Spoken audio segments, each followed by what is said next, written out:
Исәнмесез, хөрмәтле караучыларыбыз. Ассаламу алейкум. Хәл баршагызга да. Димәк, бик күңелсез яңалыклардан гына торачак безнең бу чыгарылышыбыз. Гомумән безнең атна шулай башланды. Ни дисәң дә, бүгенге яңалыктан ук башлыйк әле, бүген иртүк Ижауда мәктәпкә бер ир-ат килеп кереп, коралдан балаларга карата ут ачкан. Инде менә соңгы хәбәрләр буенча 13 кеше вафат булган. алар арасында балалар да бар. Араларында балалар да бар, мәктәпнең каравылчысы да бар. Шунда ел жан тасып булган. Һәм менә шушы ут ачкан кеше үз-үзенә дә кул салган дигән хәбәр. Нәтиҗәдә, икенче этажда ул атыш шулай оештырган полиция хезмәткәрләре белән һәм нәтиҗәдә үз-үзенә кул салган. Бу беренче генә очрак түгел, мәктәпкәләргә кереп шулай ут ача торган.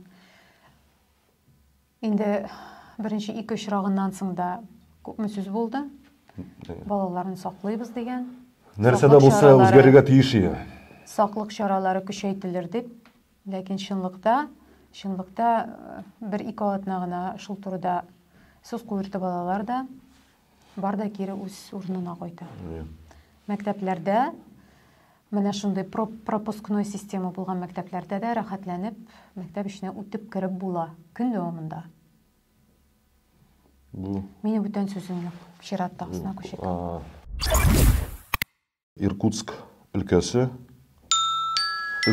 Усть-Илимск шәһәре хәрби комиссариатында атыш булган. Димәк, нәтиҗәдә чакырылыш комиссиясе башлыгы Александр Елисеев яраланган. Ул мобилизацияләнүчеләр белән инструктаж үткәргән вакытта чакырылучыларның бер санының җилкәсенә обрездан аткан. Атучы тоткарланган. Исеме Руслан Зинин, 25 яшь. Һөҗүм нәтиҗәсендә Усть-Илимск хәрби комиссары һәлак булган дигән хәбәрләр йөри.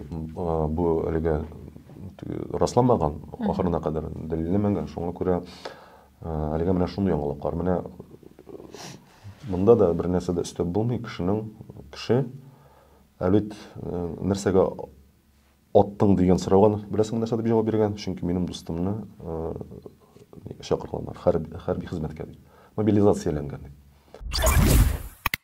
Инде бөтен илне тетрәндергән яңалык, вазгыять ул бер нәрсә дип атарга аны. Фаҗига дип атасак та була микән моны? Мин шулайдыр, бәлкем. Димәк, Путин 21 сентябрьдә игълан иткән өлешчә мобилизация турында сүзебез.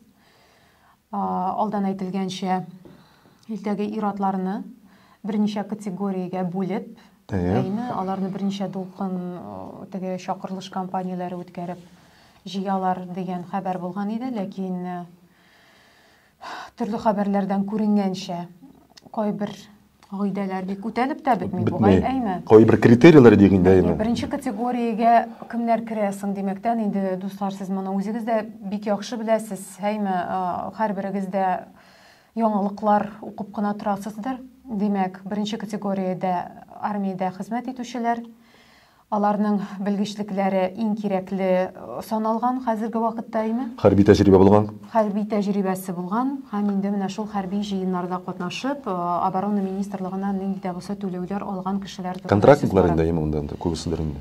Дуслар, әгәр дә сез бездән берәр яңалык әйтерләр дип көтәсез икән, бу беренче дулкын чакырылышы кайчан бетәр икән дигән хәбәрләр ишетергә телисез икән.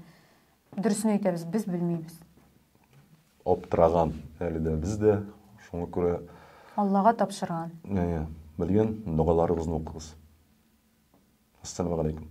Сау булыгыз, дуслар.